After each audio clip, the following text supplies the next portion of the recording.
Phantom Stranger 11 serves as another tie-in to DC's Trinity War event.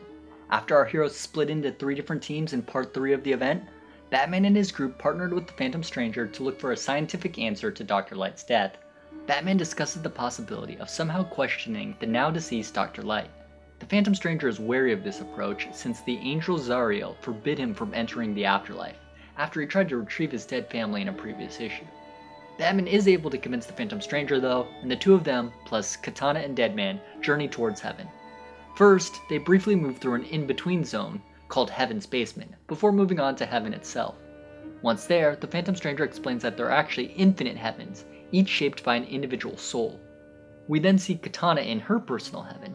She is able to reunite with her dead husband, but before she completely loses herself, the Phantom Stranger intervenes and pulls her away, telling her she doesn't belong there. The two then look for Batman. His personal heaven is seeing his family on Christmas Day. Thomas Wayne reads A Christmas Carol over and over again to a young Bruce.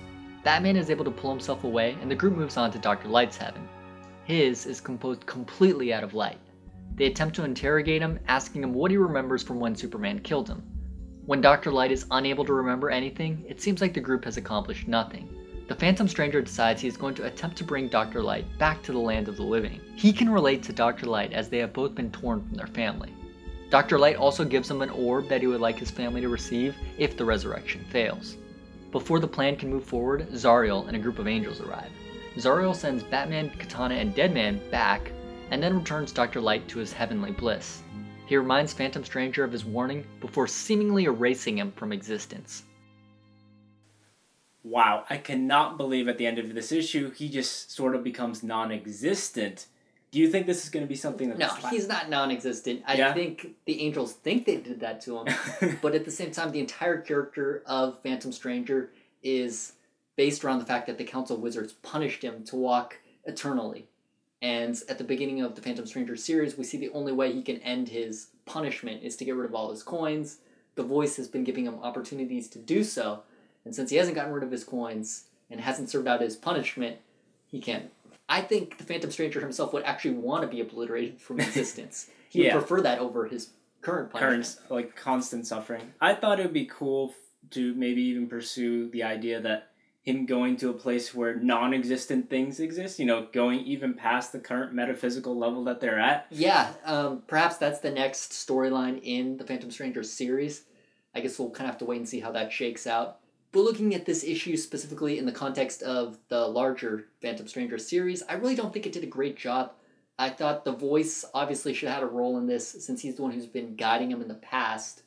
The Spectre would have been another great cameo for this issue.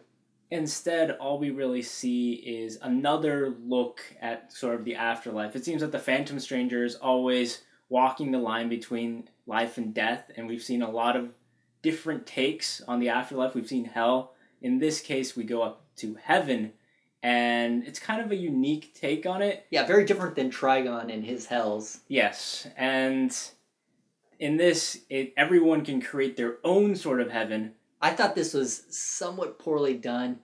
Both Batman and Katana's heavens they made for themselves were fairly obvious. Yeah, they were pretty cliche. It's the classic Batman of just wanting to see his parents again.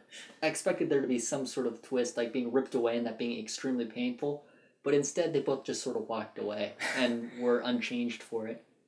Katana seeing her dead husband was incredibly obvious as well.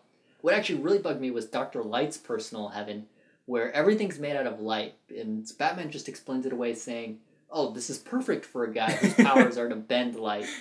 But in the context of the Justice League of America series, Dr. Light had no control over his powers. He'd only had them for a couple of days. If this is what he imagines like his personal heaven to be, I don't think it would have anything to do with his powers. From what we saw, he was a very much a family man, so why would his family be there, just like with the other two?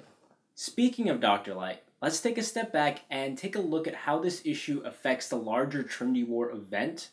There's a number of things that we can point to and say that this has some impact, but not too much of a large impact, I'd say. Yeah, Batman's group really wanted to find out like what caused Dr. Light to cause Superman to kill him. Yeah. And we actually speculated that perhaps they would go to the afterlife since they had the Phantom Stranger with them. But when they do all this and do actually meet Dr. Light, they get no answers out of it. So it's just a complete dead end. Yeah, we have no idea where Batman's group is going now. Is it just stopping Wonder Woman's group?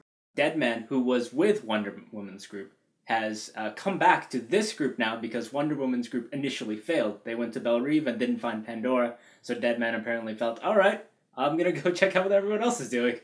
Yeah, that would just was so strange to me, because I thought what Part 3 of Trinity War did was reshuffle the teams in a fun way, but this issue, re-switched them by moving Deadman, but also didn't utilize all of Batman's team. Exactly. Steve Trevor, Green Lantern, Vibe, and Flash did absolutely nothing. Right away, it seems that Steve Trevor has been marginalized and Batman's in charge of this team. I was also a little surprised Batman was so willing to go along with the Phantom Stranger's plan to go into this afterlife realm where he would have almost no control. Batman, in my mind, is much more about planning and making sure he has the upper hand before he goes in. Well, on that note, I'd actually give this issue, Phantom Stranger number 11, a 2 out of 5. I felt the writer did not come across as being comfortable with such a wide host of characters, and I felt some characters' lines, particularly Batman's, were either out of character or so trite that it detracted from the issue. I'd grade this as a 1.5 out of 5. It was a completely worthless tie-in. It did absolutely nothing to add to Trinity War. I think it actually detracted. Thanks for watching B3 Comics' review of Trinity of Sin Phantom Stranger number 11. Before we go, we have a question for you. So far in Trinity War, there's been 3 tie-in issues. All of which we reviewed. Yeah, Pandora, Constantine, and now Phantom Stranger. Which of them so far has been your favorite? Leave your thoughts in the comments below, and if you like what you see, give us a thumbs up.